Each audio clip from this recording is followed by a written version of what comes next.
So, I have the pleasure and the honor today. I'm not going to say his name. I'm going to let him introduce himself. But guys, if you guys have any interest in any of their products, please visit adex.com. It's adex.com, correct? Adex, yeah, Adex. I say it Adex, Adex Club, ADEXCLUB.com. Awesome. And on that note, Adex. introduce yourself, sir. My name is Don Giafardino. People call me Donnie. I am 57 years old. I am the inventor and developer of the Adex Club and Mace system, which is the premier adjustable Mason club system that's sold in the market. I've been doing this since 2014. I quit my job as a crane operator to further this business. I had the idea back in 2007, 2010. I drew up my first design that I'm using now. Well, actually, I drew the design that I'm using now. I made a couple other pieces. As a matter of fact, your cousin made me pieces. Your cousin Sal, That was yeah, at his shop, and he did some of the prototypes. And I tested it I made my first prototype in 2011 of the style that I'm using now. I tested it for 2 years, brought it out to the market at late 2013. 2014, I quit my job as a crane operator, and it's been pretty exciting ever since. No, it's an amazing story for hustlers in general. For anyone who's like has their own thing that they're looking to do and they're tired of working that job and they really want to build up on their own passion. So that story alone is enough for some people to get going and keep going with their passion. So Yeah. the second you started talking, we had a conversation a couple of weeks ago, about a month ago now. I want to say almost a month ago, and it was an amazing story. And that's why I had to get you on here, because I know for a fact that there's going to be people that can relate to your story, but also how you can help out people as well. Help out the young entrepreneurs, help out the people who are inventors, people that are looking for a way to not give up. Basically, this is like I'm showing them here. Like, this is somebody right here. This is somebody that literally was working their 9 to 5 job and then now has their own business and is booming now. When you say that, I got to tell the listeners that I have been through 43 jobs in my life since I'm 11 years old. Okay. Yeah. And some of them were duplicates. They were not going back to the same places, but some of them, let's say I worked in a pizzeria, one place, worked in a pizzeria, another place.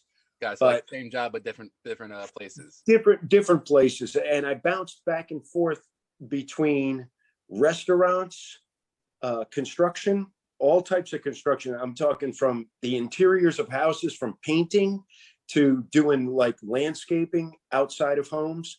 And also and to a crane operator. I'm an equipment operator also. And I also did mechanical work. So I worked for a custom motorcycle builder. That's where I met your cousin. And yeah, Sal. And I worked on my own as a custom, fabricator and builder, and with your cousin as doing metal work.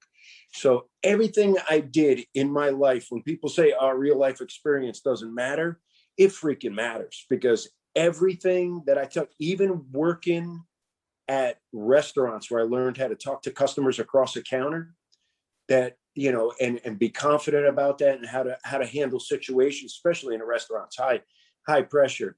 You could develop yourself to have the skills to be able to converse with people, solve problems, and make sure that they get a good product, which, in turn, no matter what business you go into, you have to have that communication skill with people. So that's very important. So that's what the restaurants gave me. And also too, the hard work ethic. And I also have to say that I've had about 10 of my own businesses, in that time, in that 43 jobs. Okay. And a couple of them, were lucrative, and most of them weren't. And this one now is turning out to be fantastic. And also too, I really believe in the product. This is something I developed from start to what I'm doing now.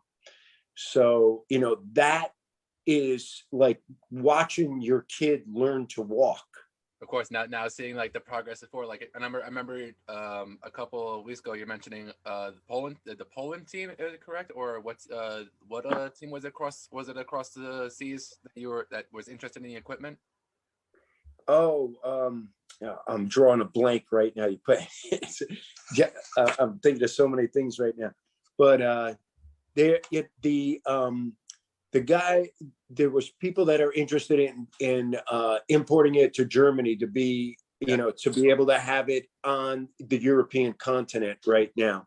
So that's really important for me. I'm trying to find a European distributor, and I believe I think we were talking about the guy that owns the Ultimate Fighter gym in Germany, UFD, Ultimate Fighter Deutschmark. I believe we were talking with him, and we got to see how stuff is going to go along with that right now. But there's a few other people that I'm talking to, another guy in England, another guy in Germany, and a guy in Switzerland. So we got to see how that's all going to pan out. And I think it's going to be really good for the business, to get it be more of a presence on, in the European continent. Of course, and to have an American-made product here go overseas for other countries to use, that's huge. Just because we're so used to having other countries bring in their stuff, but now we're actually going to provide them with not only a piece of equipment, but a unique piece of equipment that has multiple benefits and can really, I want to say, get the workout in that's needed for overall joint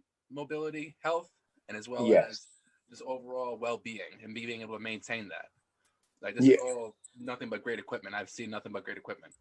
Thank you. I mean, it's all American made. It's made right here in Deerfield Beach. I'm in Deerfield Beach, Florida. It's made within 3 miles of my house. Oh, wow. So there's a machine shop that makes it. It's a precision machine shop that specializes in aircraft parts and automotive parts. And they actually gave me a fantastic price to work with. The owners are working with me to develop the product and to expedite it in a more efficient way. I work with them closely. I go in once a week, look at the pieces being machined, how they fit together, how we come up with different ideas. Sometimes there's nothing to do for a little while until we run into another situation, but it's really interesting to actually be part, instead of just handing somebody a blueprint and saying, go ahead and make this for me. I mean, I actually go in and say, well, can we round this off? Can we drill these? We don't have to drill these holes at such a depth, to save time. And then I'm also involved in the coating process too, which is basically across the street from the machine shop. And, I work with those guys also. So we're going to see stuff coming out you're very hands-on with everything. Compared to other business owners where they just say, hey, all right, you run it, that's good. But no, you're experiencing, you're seeing hands-on, firsthand, everything that before everything goes out. Yes. And not only that, but I test every single club and mace that we make is tested before it's sent out. So I actually take the time. Well, I now have people working for me that help me do the packing, and it's still done in my garage right now. If anybody wants to know, that's how small my business is. But I'm actually, it's time to expand, and everything has been so far. I hate to use the term a blessing because but it is kind of a way. Like I found my niche, and I also developed a product, and I'm so hands-on with it, and I'm still passionate about it. So when I see something that could be better, I want to do it. I take people's suggestions to heart. I tell everyone, if you have a comment or a suggestion or something you don't like, call me, contact me. Anybody can call me or contact me all the time. My phone number is right on the website. Oh, wow. So, and I answer the phone. Very rarely does my wife answer. She helps with customer service, or my employees, they'll answer once in a while, like, I'm in a meeting or something like that, or I'm just not around. But most of the time, 95% of the time I answer the phone. And, that's another thing that's huge. Not a lot of owners would say that they're answering the phones of a business of your level of success currently right now. Usually they just have pay off a customer service team for the cheapest market for them to answer up. Yeah, no, everything is done in-house. I want customer service done in-house. I want the packaging to be done in-house. I mean, I'm actually considering folding my own. I'm folding my own boxes now. Currently, I modify the other boxes that, you know, that you purchase from like a company like Uline, Right. and I modify them. But I want to, you know, eventually I want to be able to fold my own boxes to save the money, you know, like to make sure that everything is correct. I might even have to design our own packaging. So right now we're, you know, it's something else that I could do. And, you know, it's another design that, you know, I'll have under my belt. So it's really interesting. And, you know, for people that want to get into entrepreneurship, or if they have an idea, you know, don't give up on anything. You know, I mean, it took me 2007 is when I learned about, learned to actually, I didn't learn about them. I started using them. I implemented them in 2007 to rehabilitate my shoulder. And from there, I developed the adjustable club. And it took me about 3 years after that I actually healed my shoulder, or got my shoulder better from the injury that I had. And about 3 years later, I started putting together, you know, the different, you know, working with your cousin to make the different prototypes. Of course. My original ones were made out of T-ball bats, and I wedged regular weights in between them, and they used to unscrew, and I used to turn the weight threads down, you know, the threads down by themselves. Now you got this. Now I got that. Yeah, I went with the, you know, the clubs, the traditional club shape, you know, something that looks like a caveman would carry it. Yeah, it really is. And it's actually a beautiful tool. It's so, all right. So I got this thing on Monday, and I've used it every single day for at least 20 to 30 minutes, 45 being the max. But just the overall, between the weight adjustment, I've seen clubs before, but I haven't seen a weight adjustable club. The fact that you're able to screw the top off and then make it lighter to whatever weight you need to be, and then you screw it right back on. It's a useful tool for someone like myself who also travels a lot, because disassemble it, put it into the bag. This way it doesn't have the full weight effect, but now just dropping it 10 pounds and you get a little more work, you get a little more lighter workouts with it. You're able to swing it over your head, bring it able to back over. I'm able to get a lot of shoulder work with it, and being able to rehabilitate my torn shoulders. But yeah, so this is like from everything that you said before, from a baseball bat, the T-ball bat style, to now you got the weight adjustable up here. It's incredible. It's just incredible, because I know I watched the video that's on your YouTube channel, but it's also on your Instagram as well, of the breakdown of like the first tool created to where the tool is now, and the fact that you also have the adjustable Mace back. I'm sorry, the handle with it. It's insane. You know, it's just insane. It's something, you know, with the development of this. I did the club first, and I had to tweak it a little bit. I still have the original club, the very first one that I made. My daughter calls it the museum, that I have all the pieces that I brought out. And so she's, that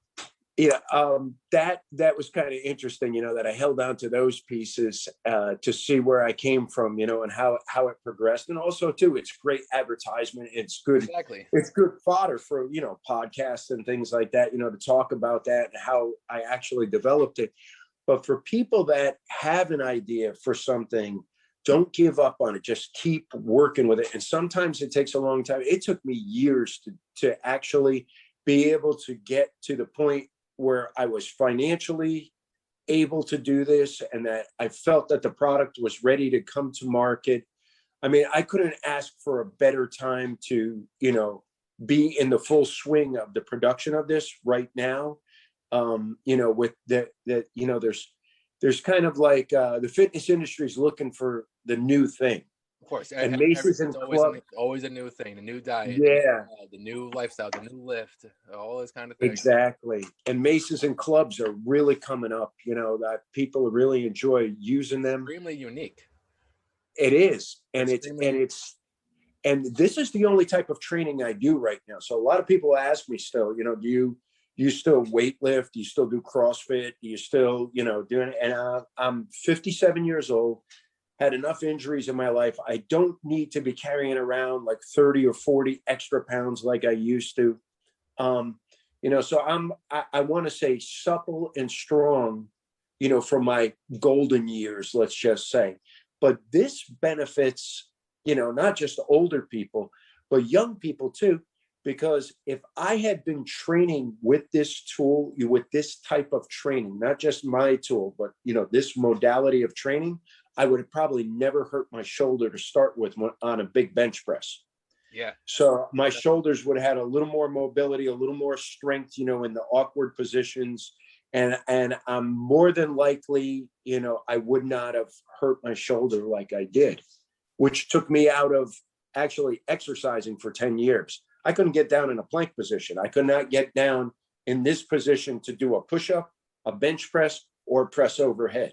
Wow. Because I had stretched out my AC joint, my acromioclavicular, which is on the end of your shoulder. And that is where your clavicle and your shoulder blade touch, your collarbone and your shoulder blade touch. Yeah, so you have no mobility at all to do any form of motion like this whatsoever. I had no strength because the ligament was stretched out. So every time I put a load on it, it wasn't pushing together to create the proper stress point. It was opening and it was just causing pain in my shoulder. So even I tried jogging for a while and just running, the jarring of every step would just translate into my shoulder and light up my shoulder. So for 10 years, I was kind of out of like doing things. I started bike riding for a while. And even that, like after a while, when I learned how to pull on the handlebars to push. So like for people that don't know, it's kind of like you're running. So I'm pulling up with my right hand as I'm pushing down with my left foot on the pedal. And that pulling and pushing that kind of on the handlebars, like when you see like the what do you call the guys like Lance Armstrong. Okay. When they were riding, they rock their bikes back and forth. That's to get started because they're really driving with the leg. That would hurt my shoulders. And then I'd be leaned over and it would start hurting my shoulders more. So, I thought I was debilitated in my middle 30s because I went to 3 doctors and every single one of them said, you need a screw in your shoulder to tighten it up. And that would reduce the mobility. And I was like, there's got to be something else. And I discovered club training. And I'm not saying it's going to fix everybody's shoulder, but it worked for me. Everybody is different. That's one thing that's huge when it comes down to the fitness industry alone. Every single body is different. What may work for some people may not work for others. But I can say for myself also, who has damaged shoulders so far, it's been an amazing tool. As that's been helping you out, it's been definitely helping me out as far as being warmed up. And definitely I see a major difference when I go right into the gym compared to using the club and then going into the gym. So you've noticed a big change in that. A huge change alone, especially with the benching. I'm not too much of a bencher, but me personally, I've started recently enjoying being under the bench, but I was having the shoulder issues, which always like gave me that little bit of do I really want to deal with the shoulder pain the next day of doing the bench? Do I really want to like have that extra soreness for the next couple of days? I benched now 2 times this week, and I used the club both times, and little to no soreness the next day in my shoulders. Chest, yes, I got the full range of motion actually, and I was able to put all pressure onto my chest, so I was actually able to get good benching in. But I wasn't able to do that say last week when I was benching and I didn't have the club. Gotcha.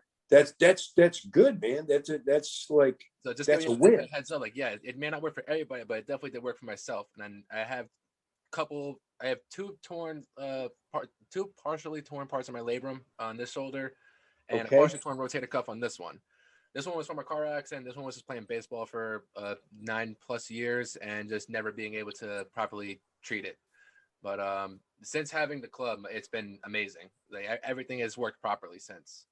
That's excellent. Are you having any difficulties learning any of the exercises, or are you finding at first it did take a little bit? Yeah, at first the first day it definitely did take about like a solid 30-40 minutes of just continuously trying to get the motions down at the lightweight, and then once I got the lightweight up, put 20 pounds up, and once I put 20 pounds up, I got used to that, went up to 30. And after the 30, I finally got comfortable at the 40. And now I'm doing windmills and swinging it over my head, bringing it back down, no problem. It's just in a matter of a couple of days of actually really able to master the weight. That's fantastic. That really is. And also too, the settings are different on my clubs. So normal fixed weight clubs, they graduate in 5 pound increments. All the Adex stuff goes up in 2.5 pound increments. Yeah, I noticed that. So the top part alone is about like 1.3 pounds, I believe, or the screw-in part. Yeah, 1.5 pounds it's supposed to be at. Like it's about 1.3 to 1.7. It varies on the different the paperwork that you sent with it. It broke it down, and when I saw that it was actually not just sets of 5s, that it was actually broken down 2.5. Yeah, I was like, wow, that's different. Yeah, that was a little thought. And now I've got actually as an accessory piece, 1.25 pound fractional weight, which makes it even easier for people to do fine work for their wrists or their elbows. I just came out. I not too many people know this. You're the first podcast I'm saying this on. I tore my tricep last year, like a tricep tendon. It ripped right off the bone. I had a bone spur, which caused a different like a prying effect on my tendon. Jeez. And I was using my tools, and this isn't going to happen to everybody. This was like a freak thing. I had a lot of trauma to my left arm, between motorcycle accidents, playing sports, and, just being, an active boy, and I put the club behind my back when I was using a weight that most people don't use. And I'm not saying I'm super strong or anything, but this is the only way I train. And I'm kind of like, I train heavy with this stuff. Of course. And I put the weight behind my shoulder and I heard a pop. And then I was like, what was that? And then my elbow relaxed and it was kind of like pop, like cracking your knuckles. Then I picked up the weight, I shook it off. I picked up the weight, put it behind my shoulder again. And I heard it sound like sheets tearing, like an actual like that. And then it just lit me up. And I was like, wow, I did something bad. And, eventually I found out I had torn my tricep tendon off my forearm down here, pulled right off. And it was like a 70% tear. Oh, I had the surgeon that takes care of the team doctor for the Miami Dolphins. He's a surgeon, the guy that you see run out on the field when the players get wrecked. Yeah, he was my surgeon because I went to a friend of mine who was a physical therapist. He said, go to this guy. He deals with athletes, and he'll be able to get you back in, doing your game. So we found out, like, I really thought I ruined my arm with my own product, like a Dr. Jekyll and Mr. Hyde or a Frankenstein story. And thank goodness he told me, no, that's not the case. He said, you had a bone spur in your elbow that actually pried your tendon up. And he said, and how much trauma did you have to your elbow? And I said, well,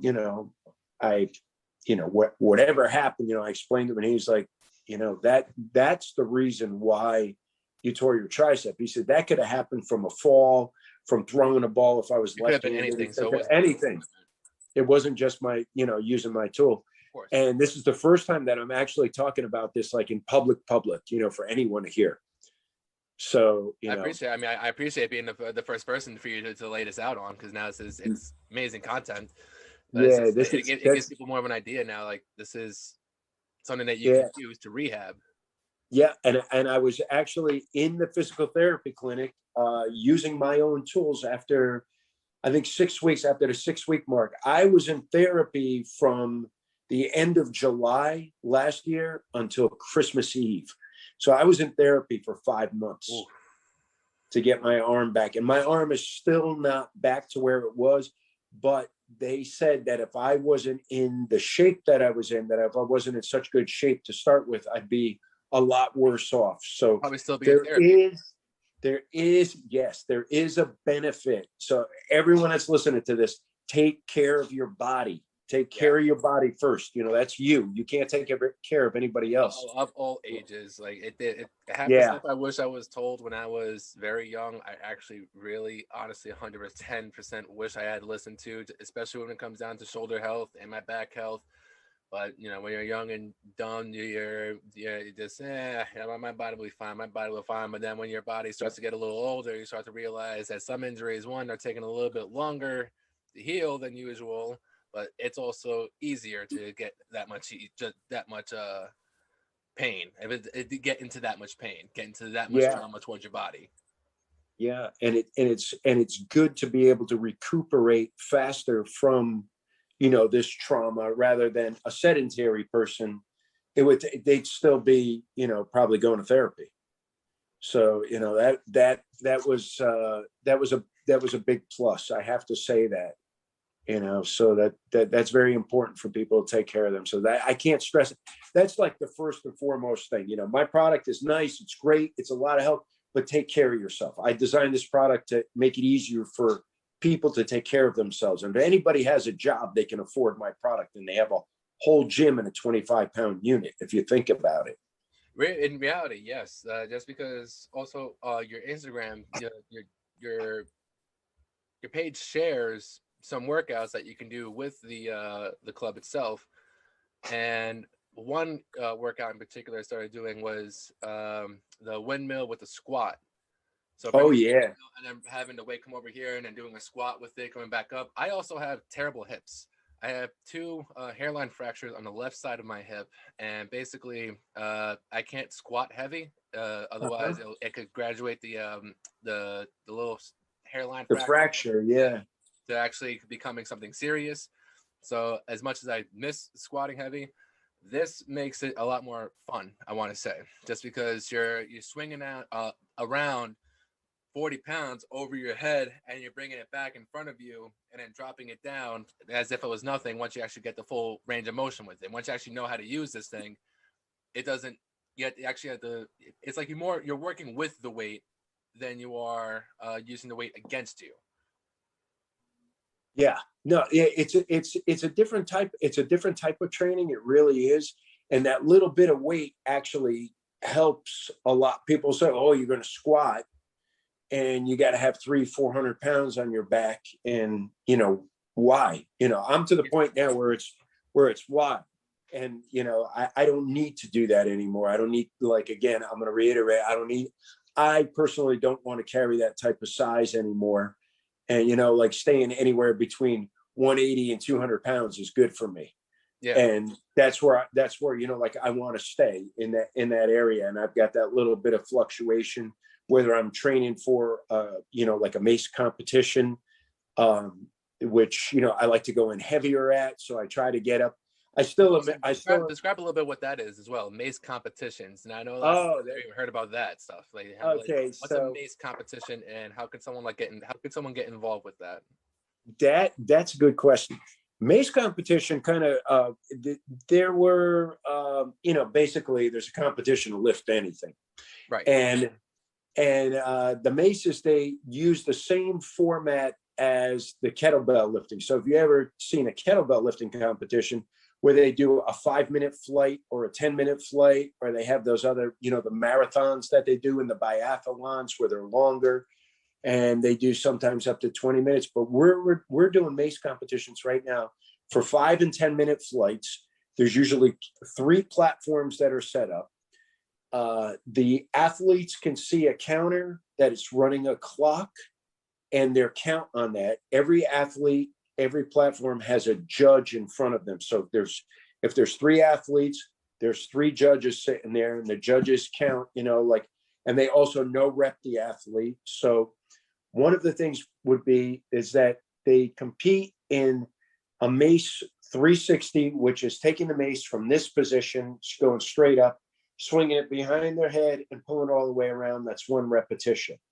But, you know, it's a whole body weight movement that, right. You know, a whole body movement really when they're swinging around. And then there's the 10 to 2, denoting 10 o'clock and 2 o'clock position on the hands of the clock. So you'd bring your first one over and you'd be pulling it this way, putting it back over and pulling it this way. So you're pulling it in on the left side and the right side of your body. And they're a lot of fun. I'm going to say like in 2014, I think I entered the first one that was held at Nose Call Fitness in Northvale, New Jersey. And I had driven up there for a mace competition. They weren't using my gear yet. We were using, one of the generic maces that are, everybody just slaps their sticker on and says it's their mace. And we were using those. And I have to say, the first competition that I entered, I was humbled because we were using 15-pound maces. And I had to walk off the platform at about 2 minutes and 30 seconds because my forearms I wasn't in competition shape to do this. And I said, holy crow, this is really something. And I was only swinging 15 pounds. And a 15-pound mace for people that swing maces isn't really that heavy. That's like a medium weight, let's just say, for a workout. Right. Now the men, the last competition that I entered in, I was swinging a 30 and I was trying for a 40, but I peaked like a week early on my weight and I couldn't get it back for the competition. And plus, like doing the competition too, you kind of go in with butterflies in your stomach. You're a little nervous. Okay, people came from California and Texas that were competing there. We had people from New York and New Jersey were down. And I think there was 26 athletes at a gym. It was right before COVID broke out last year, February 8th. And, literally right before that, everything like went crazy. Yeah, where everything went haywire. Yeah. And it was at a gym called Lion Strong in Coral Gables, Florida. And he's got the biggest selection of my gear out of any gym in the United States right now. He's got 42 pieces of my equipment that's on the floor, ready there for people to use. He instructs people in that. Lionel's also a level 2 Mace Fit instructor. So, and plus he also does flow and combatics with the maces and the clubs, where he teaches you how to, do like katas, martial art katas, if really? That makes sense, using the tools, which is called flow, which is another modality for this equipment. And it's something that's a lot of fun. But the competition, I didn't know that they actually had basically a self-defense course with that. That's pretty nice. It's pretty intense. And that turned into the tools themselves are actually 3,000 years old, and they were developed by, they say Persia or Indian, in India type peoples developed this a long time ago. And they were big on wrestling. The ancients were all big on wrestling. There's Greek wrestling, Roman wrestling, Indian wrestling, Persian wrestling. There's all these different styles. I guess as it, went further east, it turned into judo and jujitsu and all of the MMA styles that, the grappling styles, which, they're all together at there. But these tools were originally designed, if you think about like the swing, like when you're pulling like this, it's doing an arm throw, like you're pulling someone by their arm over your shoulder to throw them onto their back on the floor, or a hip toss. So this developed this. And also too, the smaller tools were used in battles. So like every civilization, and I'm talking about from Eskimos to like Aborigine Australians, everybody in between had a form of a club, a hammer that they used in battle. Correct. You see Native Americans had like a war club or a tomahawk, anything along that lines, and then, go from there. And these guys didn't just wield it, they knew how to fight with it, because all of this stuff is the precursor to sword fighting. So that's where all the sword work came from, was the mace and the clubs. So we actually do sword, so like teaching someone to do a 360 with a mace, we call it a sword block, where they're bringing the mace up, when they have no experience going around their body yet, they're bringing it up and it's like they're blocking, like if someone was going to chop directly at their head. So it's a block. Yeah, so all of the things that you learn how to do like that. And there's also some lighter weight movements called parry casts, which are also defensive and offensive moves in sword fighting, where they take the sword, bring it up around their body, and wield it in front of them. It's a practice to be able to limber up their shoulders and also use it as a block, pulling the sword straight up or going straight up as a, an additional way to block. So that kind of like leads into that area away, where you're actually using a tool for your martial art, like sword or, even Filipino stick fighting. It has some still, crossover, or eskrima has some, crossover to the club and mace training.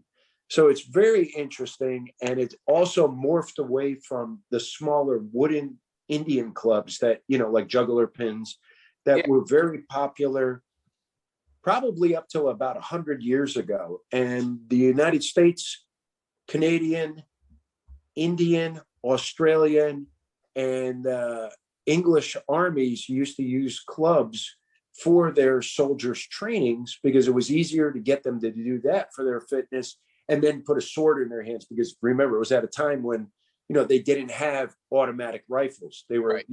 Yeah, they had to shoot a couple times. You had to swing around the club. You had to be able to throw the sword and all that kind of stuff. Or use your rifle as a club itself or a mace to be able to defend yourself because there was more hand-to-hand combat. So, all of these tools had their purpose. And then with the advent of the adjustable barbell, like, let's say 120 years ago, 100 years ago, the 1920s or 30s, the barbell was invented. Gyms kind of like stopped using the kettlebells and the clubs and went with the barbells that were adjustable and made it a little more that way. Now that was the same thought that I put into it. I said, well, for my product was, if the barbell is adjustable, why isn't the club adjustable? And, this is helping get more people into the modality because now they can train different body parts. They don't have to buy 6 different weight clubs. They could buy one club. Just one and adjustable. Yeah. Yeah. And it works out to be, a little bit more economic, to purchase one of my adjustable clubs than a whole set of somebody else's clubs. It's true. And as the first, it's easier to carry. The first gym I ever worked for, they actually had a couple of sets of like the old rubber ones, like the very thick rubber kind of clubs, but they were all different weights. Like one was like 10 pounds, one was 20 pounds, one was 30 pounds, one was 40 pounds. And buying them all separately, you could probably spend anywhere between $400 to $500 easily. Easy. Yeah. Especially if they're the rubber coated ones. Those are the good ones. They were red. They felt like a boat fender on the outside. Yeah, like the same. And they kind of had a funny smell to them. Plastic, almost like cactus. Yeah. Yes. Yeah. If you leave them in your car will stick like a litter box. Ugh. But those are very nice clubs. Those are quality tools. I have to say that. I got to give that guy that. Those are beautiful tools. But you got to buy all the different ones. Exactly. So then compared to your clubs, which are in the 200 range, you literally have everything that you need from those sets in the one. You don't need to buy so many individual clubs, and not only is it takes up less space, but you can also, if you really wanted to, take the whole set completely apart and then store it somewhere, store it on the top shelf. You don't have to complete the club and keep it together. Doesn't have to be in, say, such like an awkward area, or it doesn't have to be just sitting out on the floor.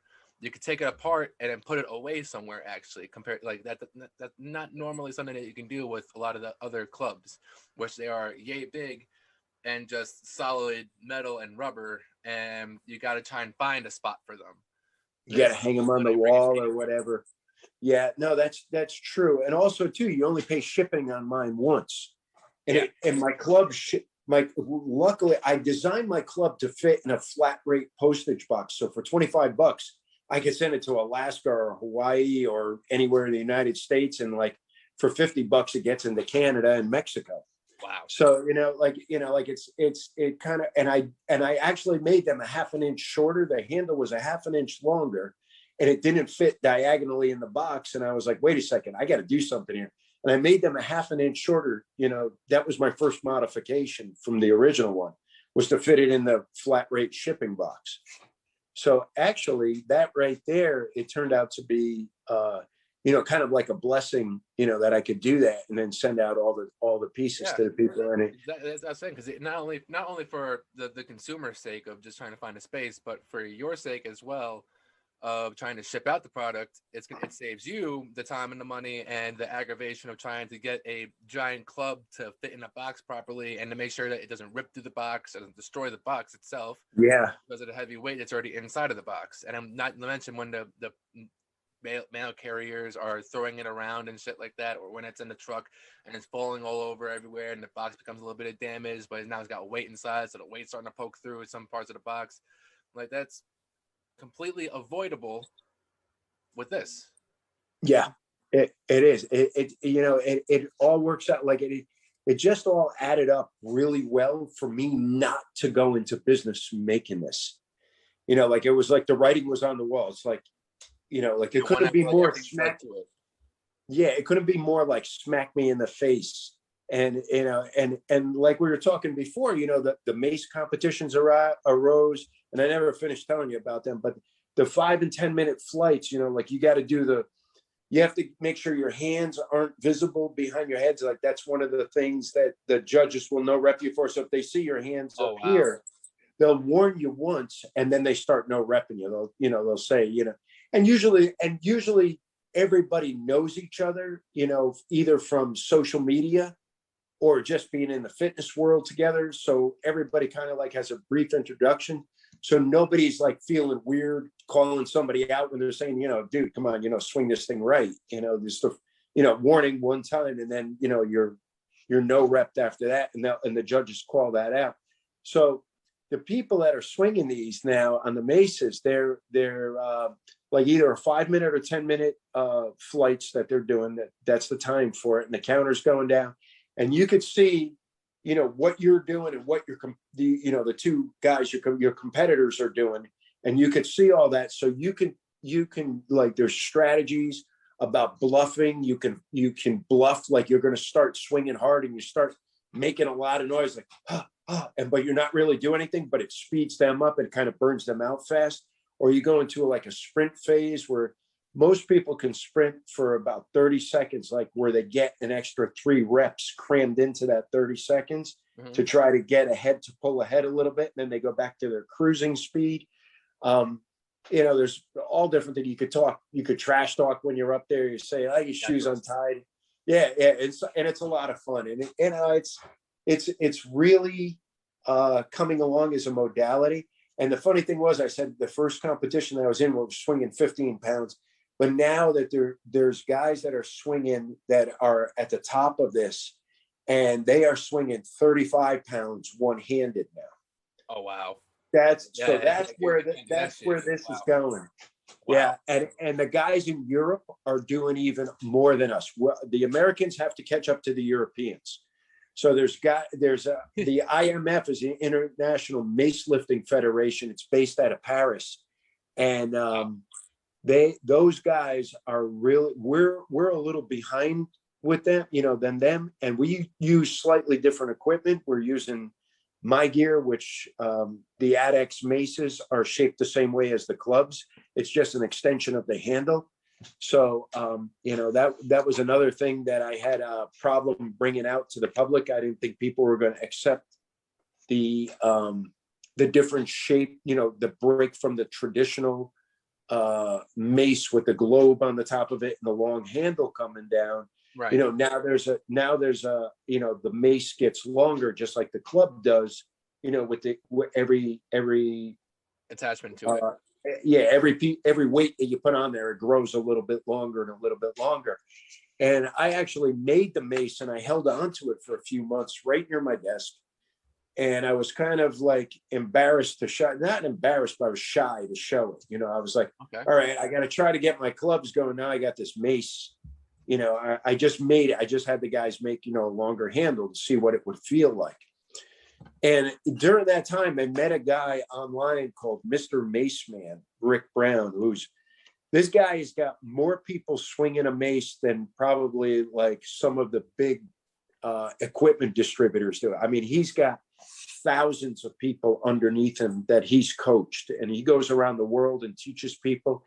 This guy is just really passionate about this. He's an older guy. He's in his 60s, in his young 60s. And he's, he'll swing a mace for 5 or 10 minutes with no problem. And I had sent my mace to him, my prototype mace to him. And I said, Rick, what do you think of this? And I said, I need your input. He swung it for a month and he sent it back to me. And he said, we'll do this, this, this, and this. So I took all of his advice and I kind of brought the mace out, and he kind of helped me get it out to the people. You know, he said, you know, that this is a really great tool to work with. And he had a part and a help in designing it. And it turned out really to be one of, you know, the club and the mace themselves, it turned out to be like my staple products. You know, I do have a couple other products that go along with it, but and accessory line. But, you know, this guy really helped me go further. And as the people found out about the maces, because they seem to be a little more popular in the modality realm themselves than the clubs are, the mace users started picking up the clubs. They're like, wait a second, I got the Adex mace. Now let me get the handle. They can order just the handle.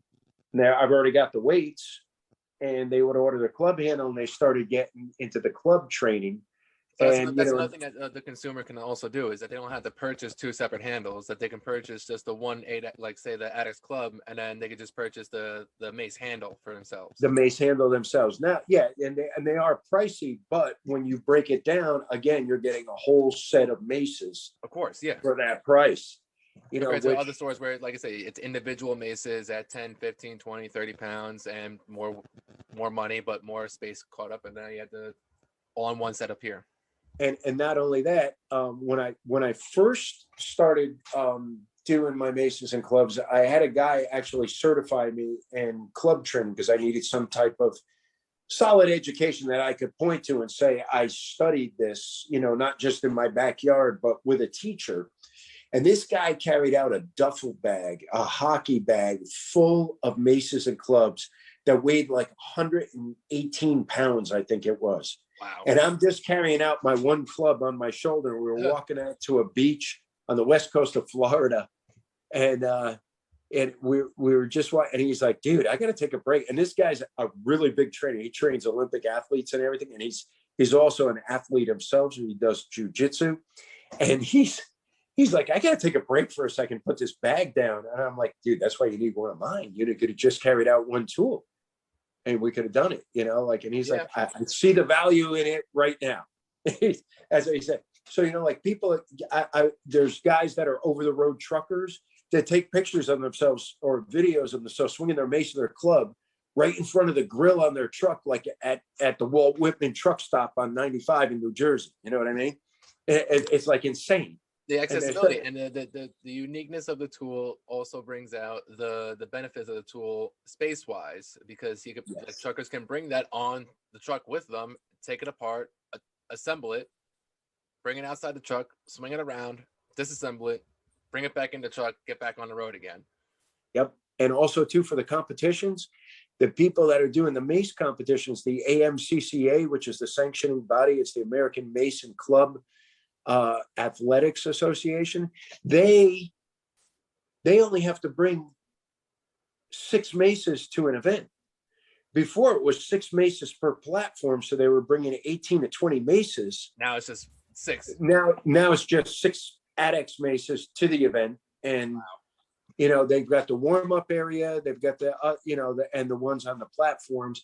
Plus, I also have an add-on kit which extends the maces and the clubs another 8 settings, and it brings them up a lot heavier too. So for the people that want, what's the heaviest they can go up to? The clubs can go up to 45 pounds right now, and the maces go up to 50. And the arc, which is in between, the handle that's in between, that goes up to 47 and a half. Wow. Or 48, I think it is. I don't even remember anymore. I'm getting like. And then for anybody listening, just go into the gym and just pick up a 40-pound weight. Just pick up a 40-pound weight, and then imagine that being thrown over your shoulder, swung around 360, and then back over your shoulder again. Yeah. That's the kind of thing where it's just like, it will humble somebody when they actually pick up the weight. So it's like, wow, they're swinging this over their shoulder. Like I had a couple of people just pick up the weight. I had it maxed out at 40 pounds. Like, hey, just pick it up and throw it over your shoulder like this. Just bring it up like this, grab it up, and get a good grip. they could barely even just get it off the ground just because they didn't have a firm, strong grip in their wrist and in their forearms. That was the other thing I found key with this piece of equipment as well, is that I also found that my forearms are actually genuinely getting a good soreness. Like they're actually getting a good workout as far as the swinging around and being able to hold it up here and then getting the like the whole grip strengthen up. Yep. Feeling that forearm really tighten up, seeing the veins really pop out. Like if anybody's looking to get forearm veins, like this thing is definitely one of those things, one of the pieces that can really help out as far as getting that vascularity. Oh yeah, and bodybuilders, a few bodybuilders have actually found that it's shaping up their biceps and triceps when, especially when they can do like the mill move, which is like that's like the bench press of the club training. So when you're doing a mill, like people say, how much do like people say, how much do you bench, bro? You know, you feel like Dom from Bro Science, right? Yeah. He's like, how much do you bench, bro? But like when it comes to Mace, club training, people are like, how much do you mill, bro? I mean, you know, so that's like the benchmark of where you're, you know, where you're at. And it's kind of cool doing that. But I've had a few bodybuilders actually tell me that they've got like more of a peak on their bicep because they started doing mills. I can see why. I can definitely see their why. tricep is fuller at the bottom, like the long head of their tricep. I mean, like I'm actually like a thin man, you know, like I'm not skinny, but I mean, I'm all tricep. Like my whole arm is just tricep from this type of training. And, you know, and I'm proud of that. You know, like people say, oh, old dude over there is, you know, kind of jacked, you know, like, you know, like so it makes me feel good. People rarely expect anybody past their 50s to have any type of like actual shape towards them or have any type of actual, you know, physique towards any type of weightlifting. Very rarely do you. Most of the time, being somebody that's worked in a couple of gyms, I've seen just exactly that. I've seen people in their 50s who never really took care of their bodies. They didn't really follow a proper training regime, or didn't really even take the time to go into a gym early on in their lives. But compared to where you're at, it's a whole different spectrum of longevity and being able to just live not only just a longer life, but a longer, happier, and healthier life as well. I gotta say, since I started this training, and aside from my injury, that, you know, that was weird that happened. But aside from my injury, I'm not in pain. When I used to bro lift, you know, I did the combination powerlifting, you know, bodybuilding type of thing. Squats. Yeah, deadlift, squat, you know, and I was moving weight too. So like I was actually trying to move weight because I discovered powerlifting and I was working in a pizzeria. So I was like, wait a second, I can eat pizza. I don't have to eat boiled chicken and broccoli every night. I can eat pizza and still play the iron game. Tell me about this. Tell me more about this, you know, like, and that was like, you know, like that's what led me to get like as big as I was 248 pounds at one time and I really wasn't fat. You know, like I had some bulk on me. I could have probably shaved off probably about 15 to 20 pounds to lean out. But overall, I wasn't a fat guy. Yeah. I was big. And I was in constant pain. I was constantly sore. My joints always hurt. I had to sleep with my arms propped up on pillows. If I slept on my arm, if I rolled on my side, I'd be all pins and needles for like 2 hours in the morning.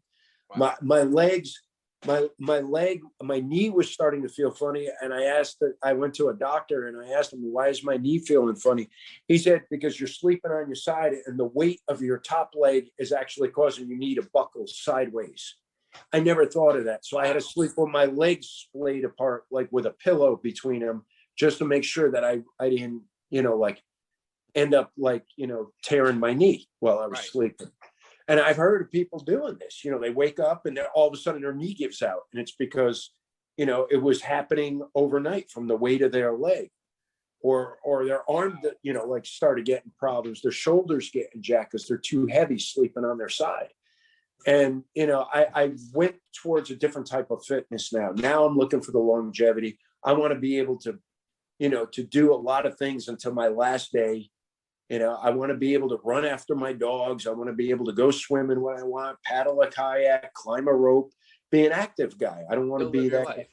Yeah. And, and at this stage in life, I don't need to be, 220 plus pounds to make a statement. I don't need that anymore. I don't need that satisfaction of being, like young and alpha and everything else and being the big guy and all that stuff. Yeah, the domino.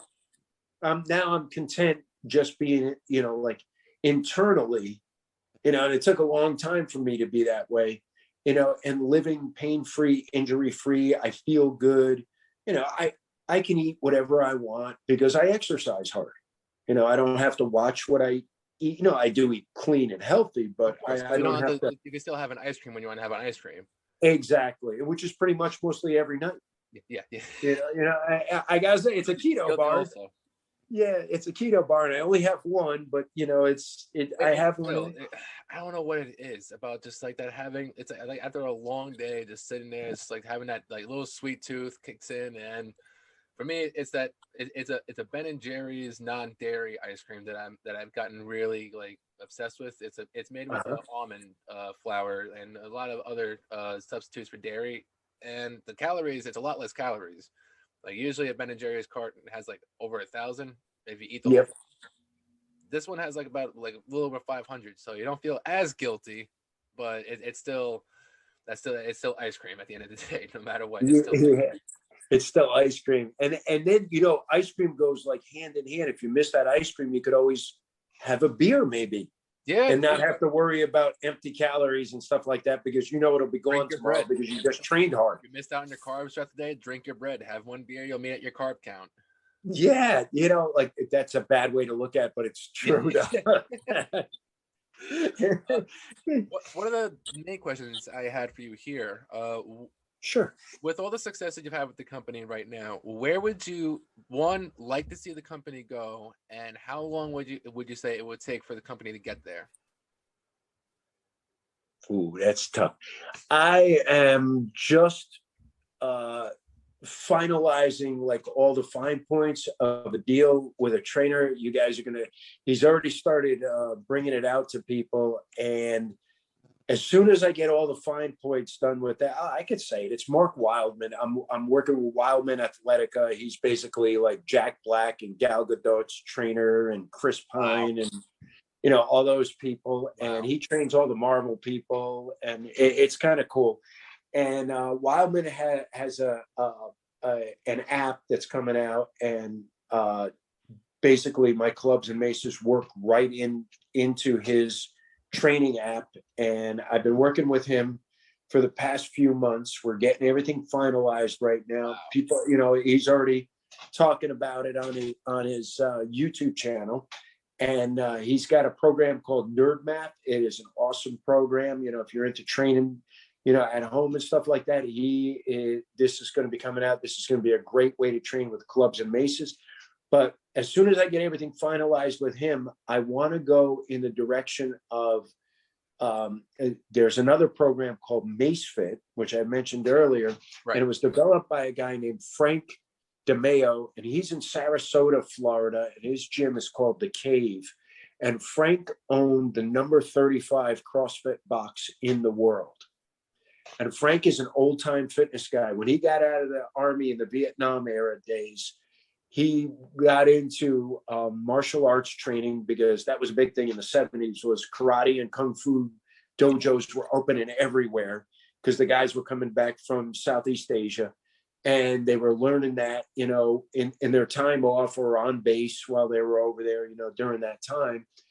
And the gyms were gaining popularity. The dojos were gaining popularity over here.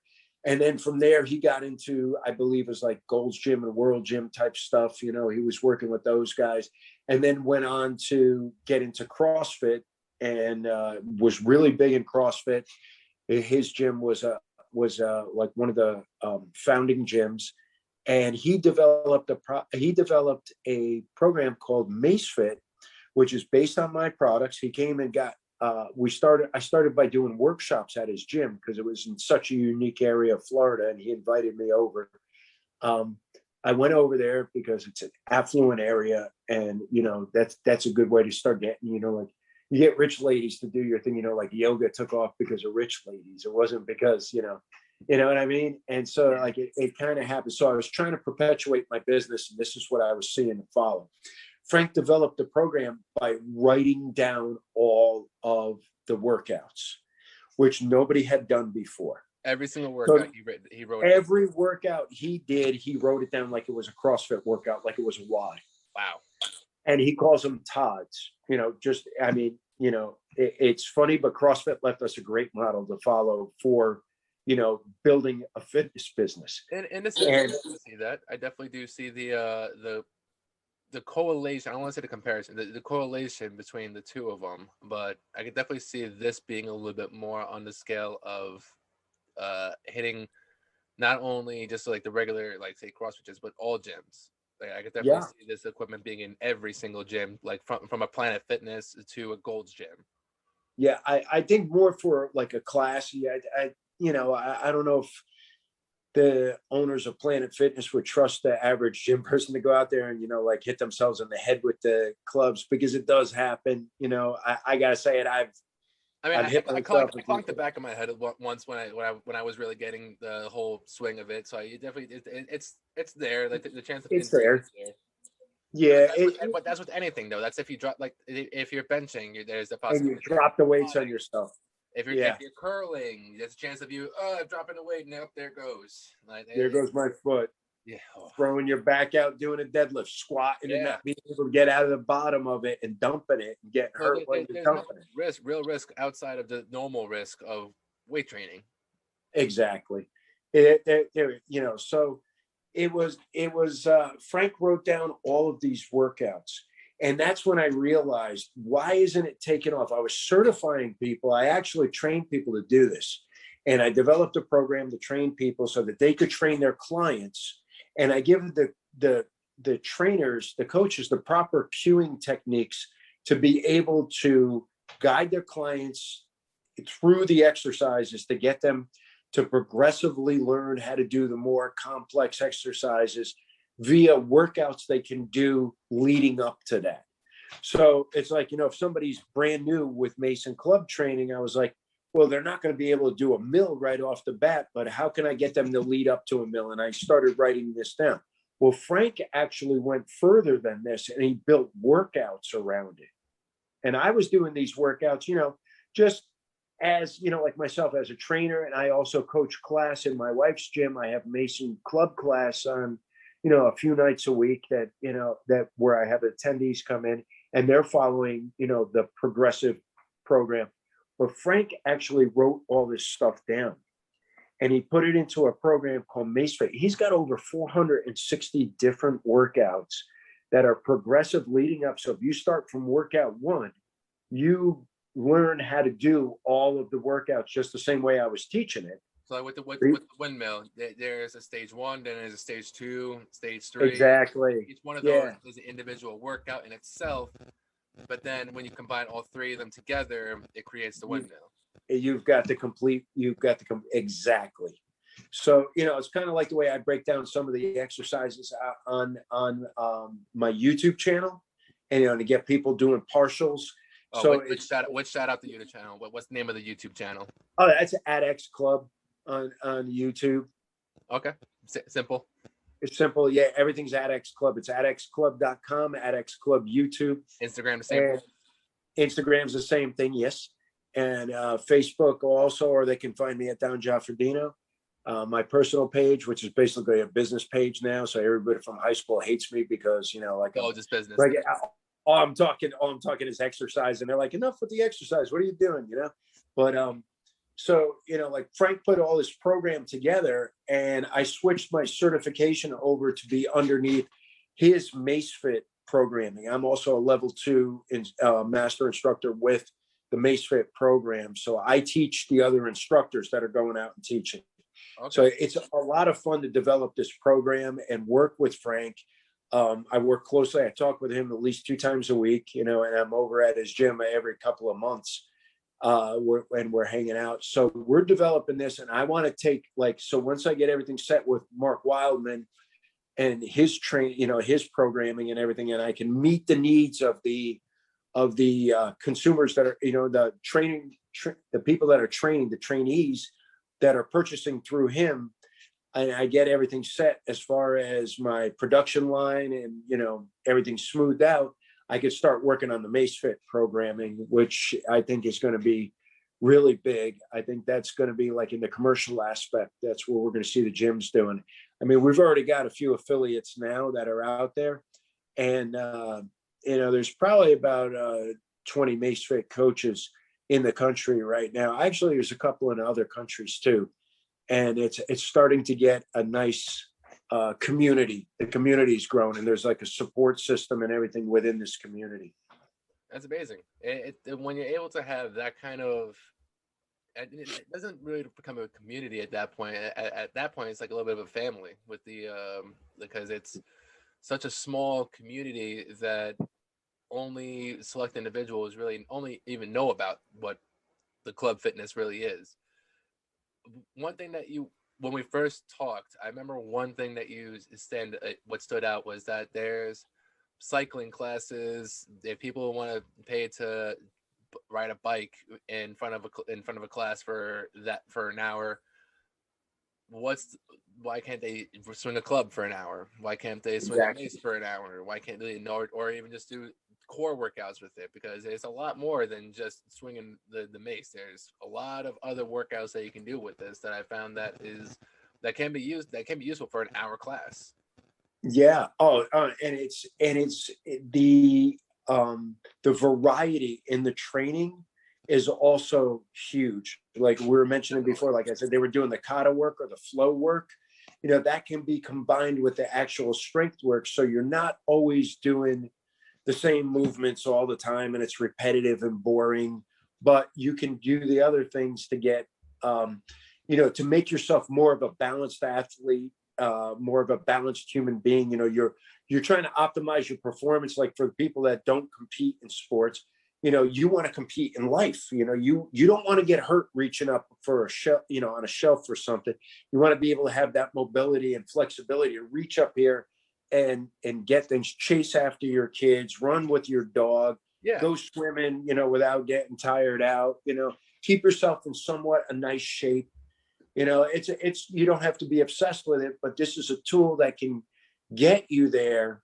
And the variety of, the modality that, it lends itself to the variety of the different types of training you could do. You can do endurance training. You could do like really heavy strength training. I've done 5x5, workouts with, like 4 exercises or 5 exercises, doing a 5x5 and going, holy crow, my t-shirts are getting tighter, after a month of doing it, like what's going on here? The clubs and maces are actually making me change my physique, put the muscle on a little bit. It's not going to do it like heavy weights are going to do it, but it's work. Helping the ligaments also, the little things on the ligaments and tendons that we don't see. Yeah. But also too, you can mix your endurance in there, so you can, instead of doing, 35 pounds for 5 reps, maybe you want to do 15 pounds for 40 reps. Yeah. You can get that in there too, that type of training. So it really, and then you could go over to the movement part of the training where you're doing different moves and yoga poses using the mace or the club, creating that tension, like the spread apart tension with the arms and posing in different ways and holding it for a second. It's such a fantastic tool to work with. And the more people that are using it, the more stuff we're discovering that we can do with these maces and clubs, where it's getting really broad. I mean, the guys that are doing flow are just doing, it's like they're doing a ballet. And honestly, and you got to be strong as hell to do some of this stuff. These guys are using 15, 20 pound maces. And where I see them doing stuff, and I wouldn't even attempt it because I'm not even that good. I'm still doing the rudimentary stuff for that. I'm trying to get to be like those guys that are doing that stuff. And it's just fantastic. And then, like I try to change my training throughout the year, go into the competitive aspect and train for the mace competitions that are coming up to be able to, have a purpose other than just training. So it gives Right. you know, like it gets you going. It fires you up inside. And then, you know, you get in that really great shape and that endurance from being able to swing for 5 or 10 minutes, you know, with a substantial weight. And you know, you feel great and you're strong and, you know, you're bulletproof again, you know, you think. And, and it's a good feeling. After 3 minutes of swinging the club the other day when it was nice out, I was on the outside swinging the club around, and the pump I got on my forearms, it was intense. As soon as I dropped it, I had a little bit of like a little pulse. I was just like, wow, like, and seeing every vein coming out of the forearm, seeing and feeling the actual soreness the next day of like, wow, my forearms actually genuinely got a real workout in. They look like a roadmap when you're done. Yeah. And that's an awesome feeling.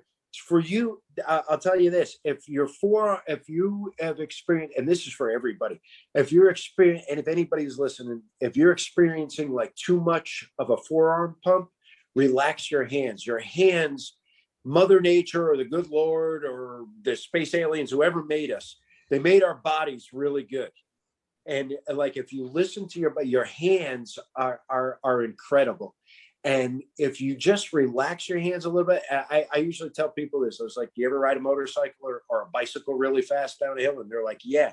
And I'm like, you're holding on and you're white knuckling it because you're squeezing it so hard. Right. If you just relax your hands a little bit and you find that your forearms might be getting too pumped and you can't continue the workout, relax your hands a little bit, shake them out, relax them a little bit.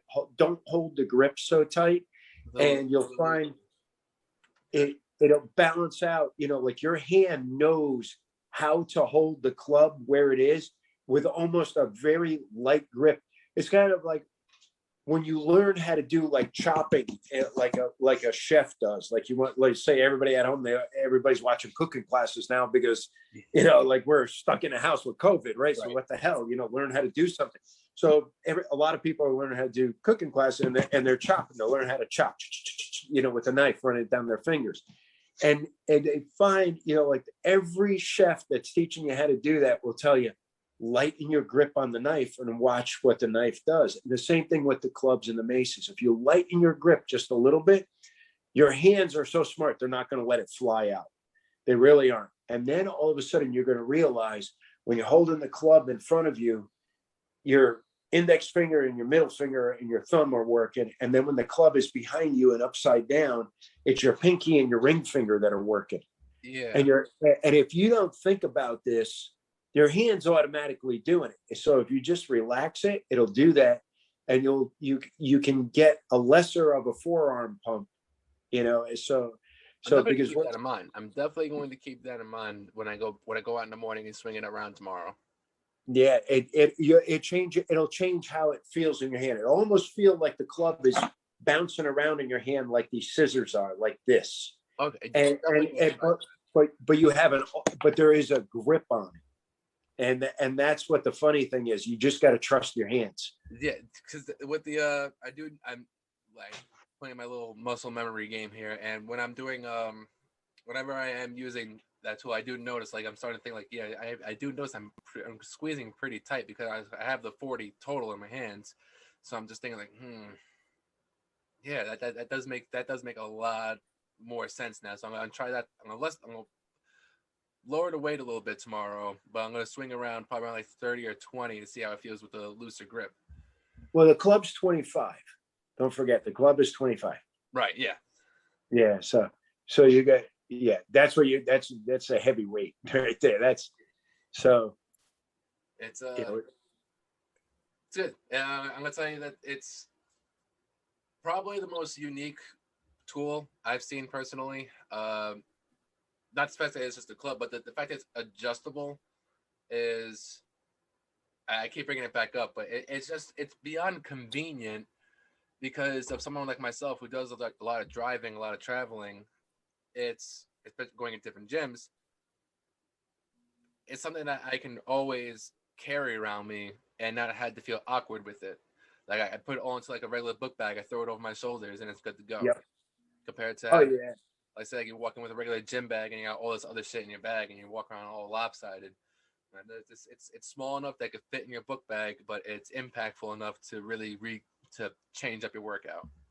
Yeah, and if you're worried about it tearing the bottom of your bag, just put like a Tupperware container in the bottom, so it keeps the metal from touching. You know, so even if you find like a let's just say like a coleslaw container or a macaroni salad container, you put that in the bottom like a cup for it to sit in, so it won't tear through your bag. Because sometimes, you know, like some book bags don't have a liner inside, like where they have like that smooth vinyl inside to keep stuff from tearing into it.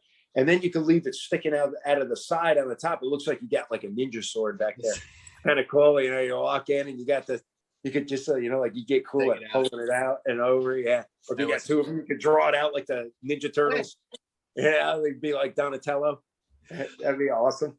And somebody like it's for the trainers that have the certification that teach it, I'm pretty sure it's something that they're also very thankful for, because it's, again, with trainers that do in-home visits, you got to bring the Bosu, you got to bring the other yoga ball with you, you got to bring a couple of weights, you got to bring kettlebells. If I just bring this thing, I can guarantee I can get somebody sweating and sore within a matter of that 45 minutes to an hour. Yeah, you could trash somebody in like in no time with that. I mean, it's and you can have them do a lot of work or a little work too, you know, because, you know, 25 pounds seriously is a heavy club. Like when you're talking clubs, you know, you say, all right, 25 pounds, that's one plate on the side of the bar when you're doing curls, right? You know, like 25-pound plate on each side of the easy curl bar.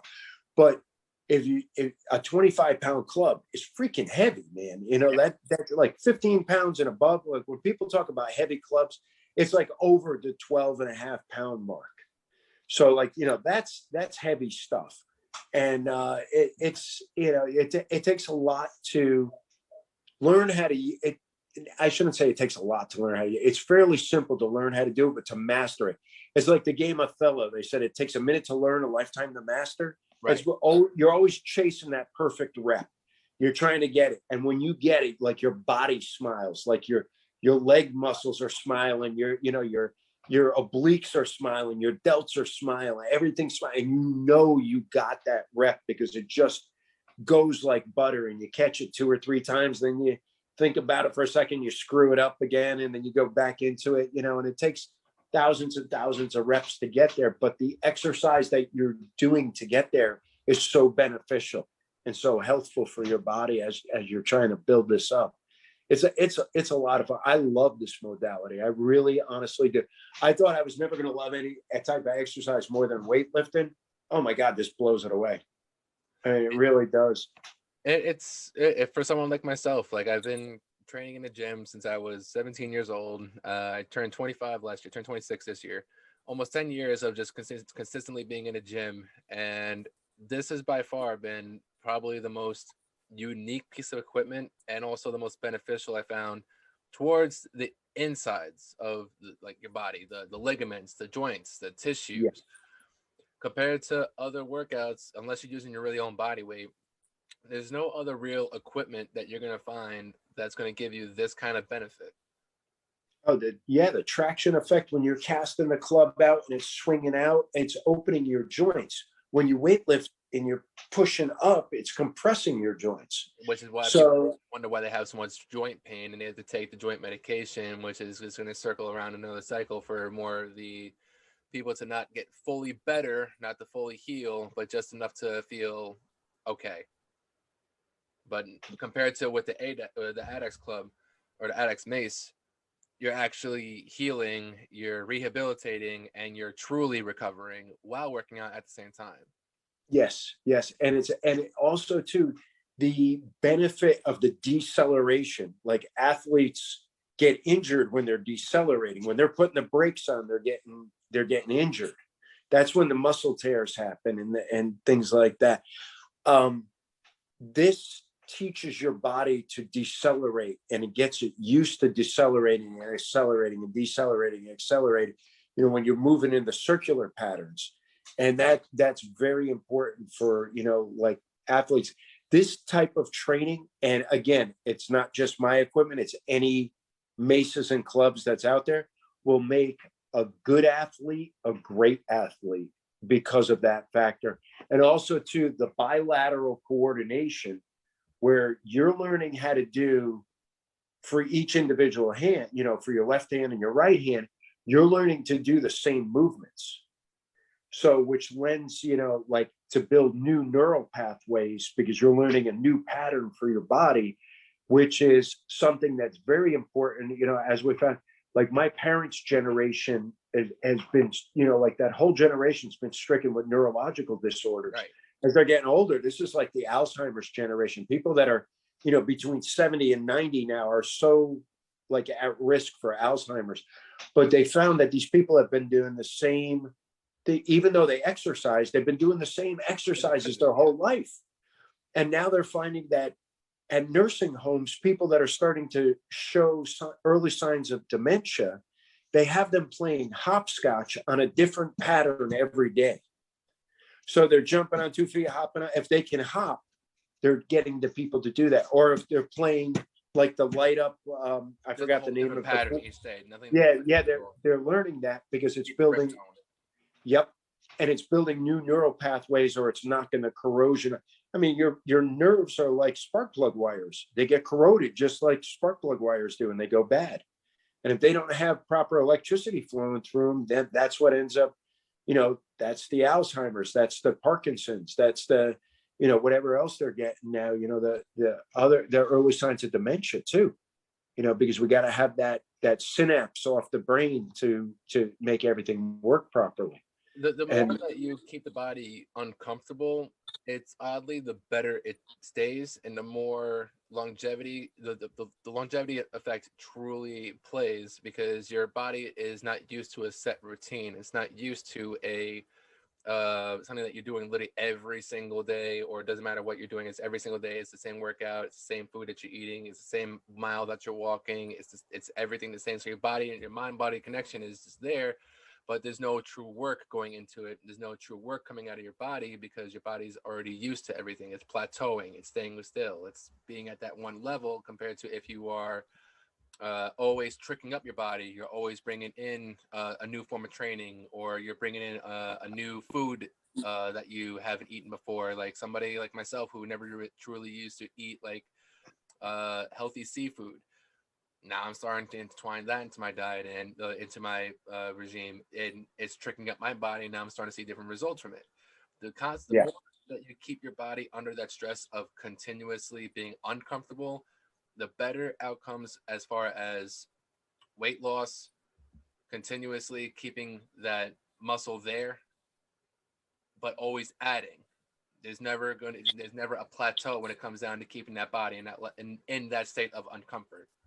Yeah, that healthy uncomfort. That's where we become like, you know, we're so I don't want to say soft or anything like that, but you know, like everybody's got their little comfort zone that they want to go into every day, and and that's kind of like the worst place to go, you know, when you're at your lowest. It's the worst place to go to. You need to be someplace where you're at your where you are uncomfortable, so you can grow properly, not only physically but mentally. Yeah, and it changes that. This stuff changes people. It really does. You know, like when you make yourself uncomfortable, and that's very important. And in learning a new skill, put your body in a uncomfortable position. The business side of this was extremely uncomfortable, I assume. Becoming someone like an owner of this company and distributing as many products as you're distributing now. I'm sure at first it was all uncomfortable because you weren't sure what you were doing. I had no idea what I was doing. I had no clue, dude. I just went into this. Basically, I jumped off the bridge. I was like, all right, you know, like, okay.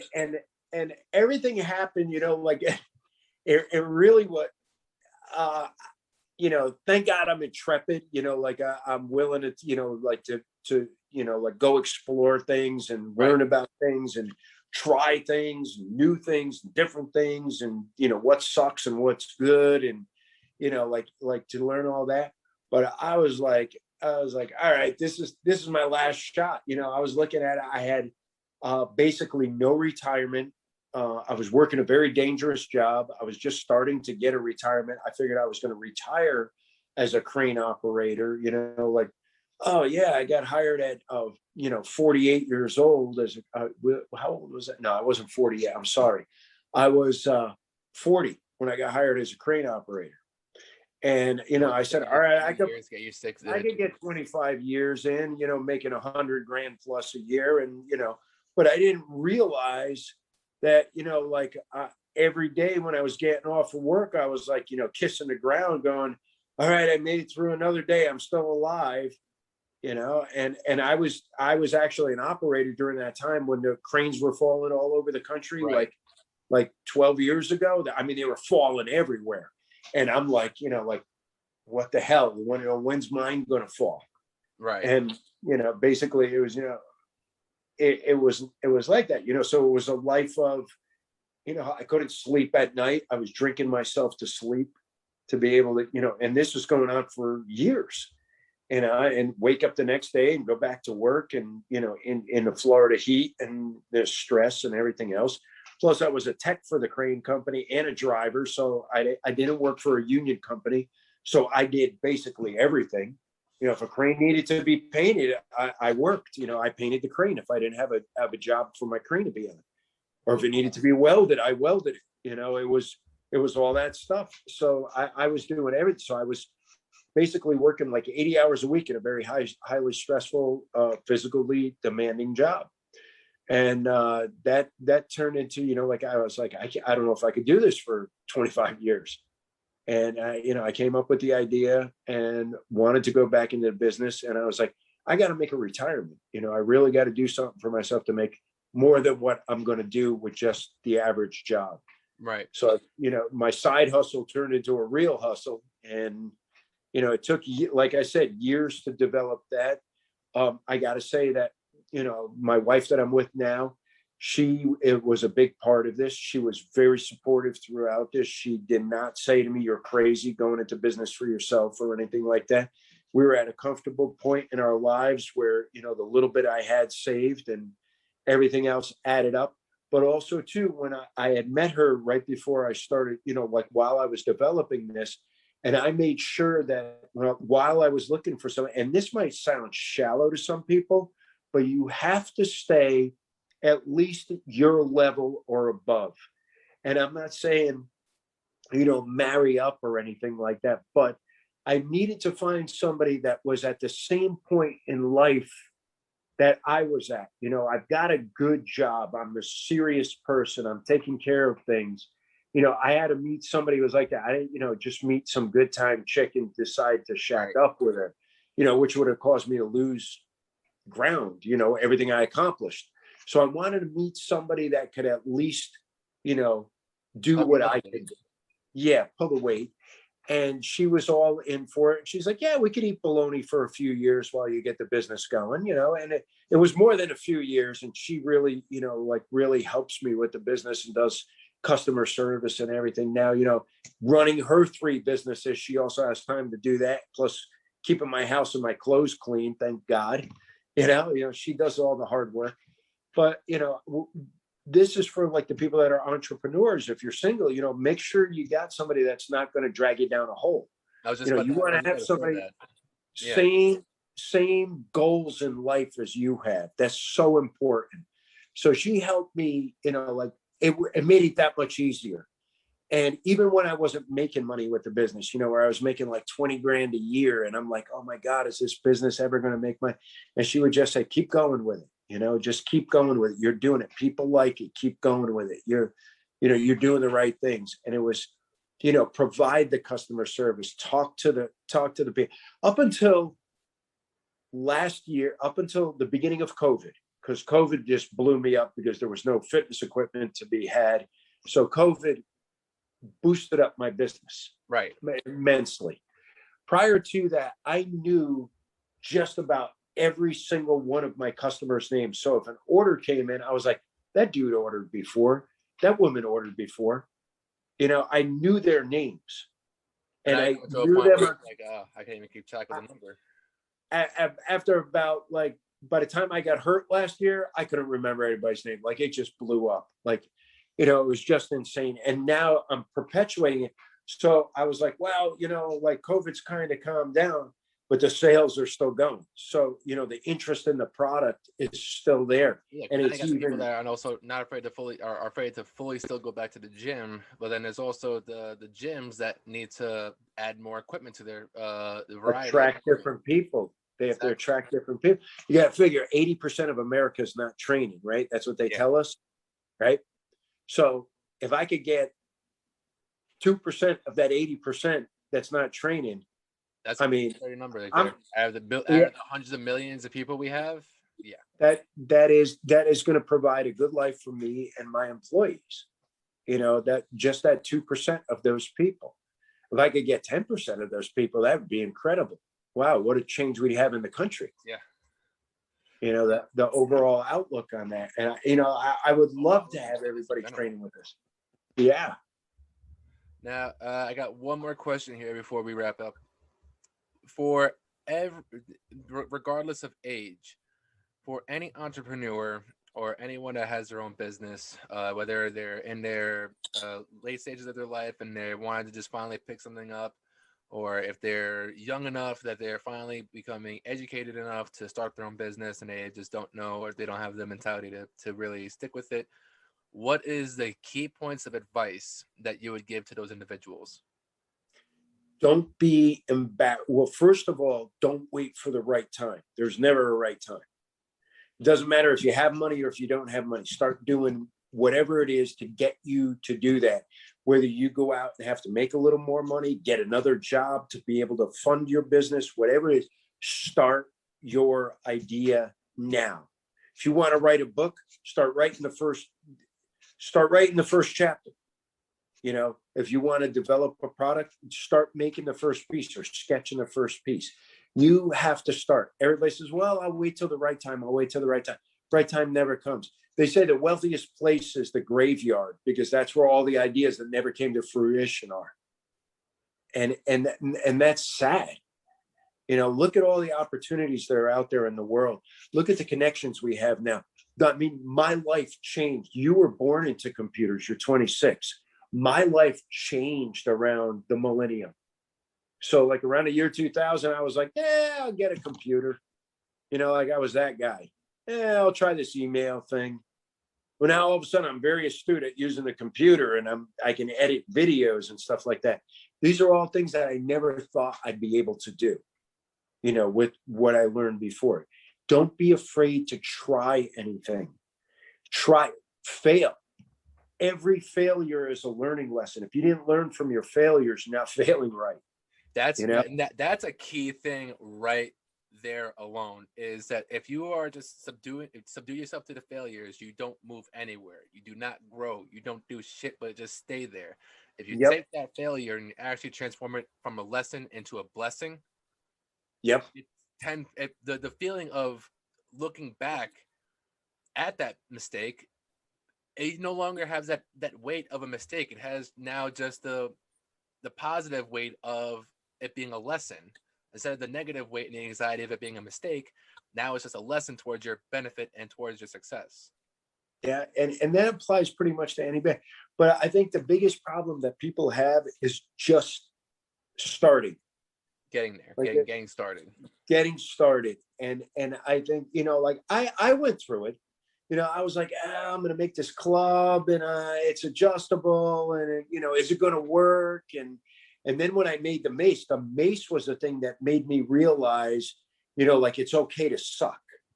Like I had this Mace sitting there next to my desk and I'd train with it once in a while and I'd be like, you know, I'm so embarrassed, you know, like afraid to bring it out because it's not what the purists or the traditionalists want. But guess what? They're using my stuff now. And you know, and for me to finally bring it out, and I shared it with Rick, you know, like I was even apprehensive to give it to Mr. Mace Man. You know, like what is he going to think of this, you know, when he got it? And so embrace the failures and embrace the suck. In other words, you know, like like it's okay to suck. It really is okay to suck. Just learn from it. You know, like why did it suck? And then fix it. And then that's where you get, you know, they say that Edison had thousands of failures before he had one success. Da Vinci, how many pieces of marble he cracked before he, like he just didn't like carve, chisel something out of marble and say, there's a That's masterpiece. a really good point there. That's something I didn't I mean, think about. he, Those stone marblists, yeah. he went and worked with the laborers to actually learn how to cut the square blocks out of the quarries first before he even learned how to like, carve his name in it before he did graffiti on it, like if you think about that, that's, like he had to learn that. That's a true crawling before you walk. Before you even run, it's crawling. Somebody had to learn how to hold a pencil or a pen before they wrote War and Peace. Let's just say, Tolstoy had to do that, right? I like that. You had to learn how to hold a freaking pen, and so like people got the ideas and it's there, and just don't be afraid to do it. Like try it and see if it works, and then don't give up on it. If it's starting to gain a little traction, don't go, oh, well, I made 20 grand a year for like 4 years. I mean, I was eating bologna. I'm not kidding. I was embarrassed that I couldn't buy my wife like Christmas presents, because I wasn't making really any money yet. But this is the sacrifice that it takes to get to where you're at, though. Now, like now, you're actually able to say you have a fairly successful business, though. Yeah. Now I'm making a living. Are you making profit? Yes, I'm making profit. I'm paying myself back. The Bank of Don. From my savings, I'm paying myself back. I'm making a living. I can go out to dinner one night a week now. Like it's getting better. Like it's all getting better, but it's there, and it's like so enjoyable. Like nothing like having all of these problems didn't really like bring me down mentally, because I knew that it would be one day it would get ahead. And then, just not giving up on the dream, I think is the most important thing. Not giving up on your idea is so important. Unless the idea, like very few ideas are really stupid. There's a couple stupid ideas, like you're not going to invent something that's going to like, burn people to death. You know what I'm saying? By accident. You don't want to do that. You know what I mean? But like, if you have an idea, bring it out to the world, start doing it. Start doing it. Make sure people know you're doing it, and talk to the people that are in that field. Yeah. And that's very important. With everything today, I can't stress how thankful I am for the time actually being able to sit here and record this conversation, because this is not only beneficial towards myself and everything, all the information that you shared with today, but the amount of people that I know that this is going to actually touch base with is going to be incredible, because it's not a corporate business owner. It's legit someone who came up from a mom and pop shop is now becoming more of a successful business and is really starting to see the growth through one of the toughest times we've ever had, not only in this country but in this whole entire world. How you were able to have a tremendous profit come through the darkest time that we genuinely have seen as a whole planet. Yeah, I'm thankful for that. In a way that I had to. At this time, it's I don't want to say that I'm thankful for COVID, but I'm thankful for what I did, and that it all just manifested this way, because, it is a rough time for a lot of people out there. And not only that, but this is also something that, see, like you're a trainer. This is something that someone else can make a living with. Yeah. They can learn how to use this tool. And again, not just mine, but any of them. You can learn how to be a trainer and start a business if you lost your job. If you need to help rehabilitate maybe a loved one, this might be something for you to look into, even in that aspect, recreationally, just develop as a person. Learning a new skill is very important. And, I'm thankful that I'm able to provide something for people to offer these things to other people, not just make a living at it, but, it's possibly enriching other people's lives. Which is the difference between you and a lot of companies, though. You actually do care about the people. You actually do want to see the benefit and the help that health-wise that goes towards these people. Yes. I do want to see, I do want to see, like, it sounds crazy and hokey, but I'm the type of person that I would love to wake up tomorrow and everybody's physical ailments are gone, and if they're battling a weight problem or anything, that they're okay. You still there? Yeah, there you go. Sorry. Yeah, I'm running out of power now. Yeah, it's all good. We're about wrapping up anyway, so. Yeah, so like I really genuinely enjoy the fact that people are using the gear and getting healthier and stronger and getting better. I do have to say that MMA fighter, champion fighter Hector Lombard is using my tools, and he's developing a system for fighters themselves. Matter of fact, he called me today during Mother's Day lunch. He's like, dude, I'm down at the gym and I got a whole bunch of people, Mace training with me today. Wow. And he's got a big fight coming up in the BKFC league, which is a bare knuckle fighting. Yeah, it's really? He's fighting bare knuckle league. Wow. I didn't know that. Yeah, he's fighting for the championship. No shit. And wow. Yeah. I actually got excited for that one. So that's going to be a beautiful thing. So I'm working with him so he could get a win. I've been training with him a little bit, and he's been saying he's loving the gear, loving the style of training, how it's so conducive to the fighters. And we're going to be looking for something with him within the next year of a program coming out that is specifically for boxers and other martial artists that use striking. So it's going to be a lot of fun. Wow. Don, I'm honestly, I'm blown away by everything in this conversation, and I appreciate the time. I appreciate the information, being able to just sit here and actually really, I myself, who also does a lot of side little businesses as well. It's very inspiring for somebody like myself to show like it's never going to be too late. Like there's so much time in it, and all this takes is just to get started. It's never too late. Just start your dream. If you got a dream, start working on it. That's it. And if anybody wants to hit me up, ask me a question about entrepreneurship, I'm easy to get a hold of. Yeah. So if you leave a message, I'll get back to you. If you email me, I'll get back to you. Sometimes it takes a couple of days, but I will get back to you. I try to make sure that I'm a stand-up person in that regard. And one more time, where they could reach you at, as far as your Instagram, the YouTube, and the Facebook, where could they get you at, and your email address? Okay, so it's adexclub.com, adexclub.com. That's my website. Adex Club on the Instagram, and it's Adex Club on a Facebook page. My name is Don Giafardino. I don't know if you're going to put this on in any type of print, but my last name begins with a G, not a J. There's no J in an Italian alphabet. Yeah. So it's Don Giafardino. I'm on Facebook.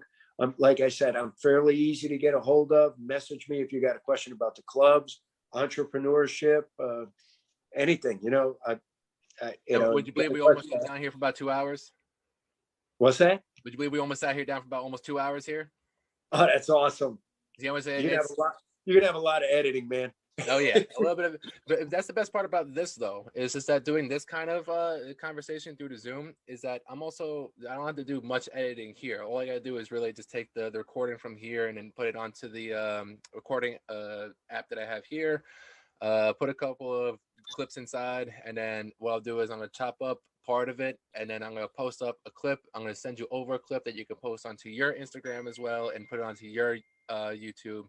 This way you're able to promote not only the podcast, but as well as yourself with the information that you put out on this podcast as well. Excellent. Oh, thank you. Oh, and adexfitness@gmail.com. That's how you get started. adexfitness@gmail. There we go. So, yeah, Don, I really do appreciate it. And if my cousin Sal is watching this video, Sal, I appreciate you connecting us first and foremost, because this is definitely a connection that I am very thankful for, but also the information that, like I said, I can't thank enough. Like, it's the amount of people that I know who are small business owners who are struggling through this time frame. With the information that you laid out here, I am guaranteeing that it's going to give them the motivation that's needed to not only not quit, but to push forward from here. Excellent. That's so cool. Tim, thank you for having me on. Not a problem. Whenever you want to come back on here again, you're more than welcome to hit me up, and we can shoot another 2 hours. That's not a problem. Excellent. And we'll get together this week. We'll talk a little bit. Definitely. Looking forward to that conversation. You got it, brother. Take care. Thank you very much for your time. Not a problem. Take it easy. You too. All right, so real quick, guys. Sorry, I just want to take a break from the podcast. Talk a little bit about your next supplement purchase, and as well as your next energy drink purchase, your next protein purchase, basically your next life enhancement purchase. Uh, Before you make that next one, I want you to take a look into probably one of the best companies that's on the block currently right now, and is also one of the most badass companies currently right now. And that company is Origin Maine, as well as the branch off from it, Jocko. So Jocko's supplement line, I take personally. I take Super Krill, as well as the Cold War, which is an immune system boost, and my favorite, Jocko Milk Protein. So what's key and what's very, very different about this magnificent, beautiful creation is it's sweetened with monk fruit. Monk fruit is better for your body and as well as a better for your blood sugar. It is assistant with weight loss. It brings assistance. It is. Dude, I can't fucking speak English right now. It assists with weight loss, and as well as has digestive enzymes already infused in the protein powders, and it also has infused probiotics. Sounds like two less supplements that you guys spend money on. Literally, everything is already inside of the protein along with your protein. It's also a time release factor protein, uh, meaning that it's not going to just immediately burn through your body. It's actually going to help your body recover from the intense workout that you put yourself through, or if you're just looking to have a nice little sweet shake to kill the cravings, I 110%, especially for the chocolate lovers. Chocolate one is by far probably the best chocolate protein I've ever tasted, and I firmly will stand by that ground. And their Jocko Go, the Jocko Discipline Go. So basically, what that is a natural neurotropic energy drink. Has no more than about 95 milligrams of caffeine compared to other energy drinks that are popular right now, ranging anywhere between 200 to 300 milligrams of caffeine, leaving you jittery up all night. So, this being less than a cup of coffee and more focused on neurotropic energy than just caffeine energy, I 110% recommend that as well. Everything that this company has. I have yet to have tried tried a bad product. If only I could speak this right for them. So use my code Welsh10 for 10% off your next shipment. Again, Welsh, WELSH 10, 10% off your next shipment. And yeah,